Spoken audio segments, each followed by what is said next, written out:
Après un exercice 2025 encore très compliqué sur la plupart des segments, quelle perspective se dessine pour le marché auto français à l'horizon 2030 ?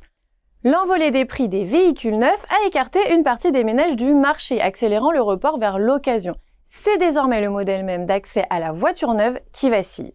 La quasi-disparition du segment des petites citadines illustre cette fracture, tandis que la création envisagée d'une catégorie M0 incarne l'espoir d'un retour à des véhicules plus simples, plus légers et plus accessibles. En parallèle, l'électrification transforme en profondeur la filière automobile. Elle bouscule les positions des constructeurs historiques et attire de nouvelles marques, notamment chinoises, dont l'offre est très compétitive.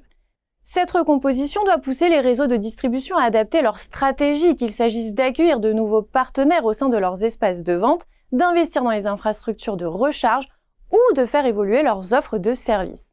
Enfin, si la baisse récente des prix de certains modèles et surtout le retour des remises commerciales offrent un répit temporaire, ils ne suffisent pas à lever le défi central de la filière, réconcilier transition écologique, compétitivité industrielle et accessibilité de l'offre.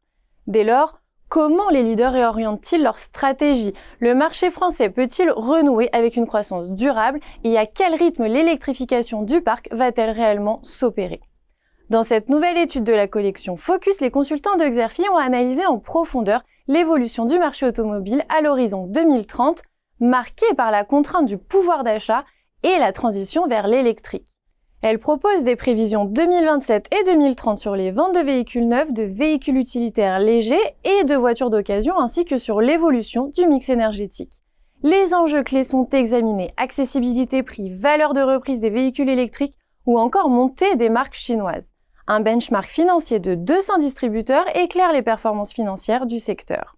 L'étude détaille enfin les stratégies des leaders et les mutations concurrentielles marquées par des phénomènes de concentration, d'intermédiation et de réorganisation des réseaux de distribution. Pour des informations plus complètes sur cette analyse stratégique, vous pouvez télécharger le document de présentation qui se trouve à côté de la vidéo.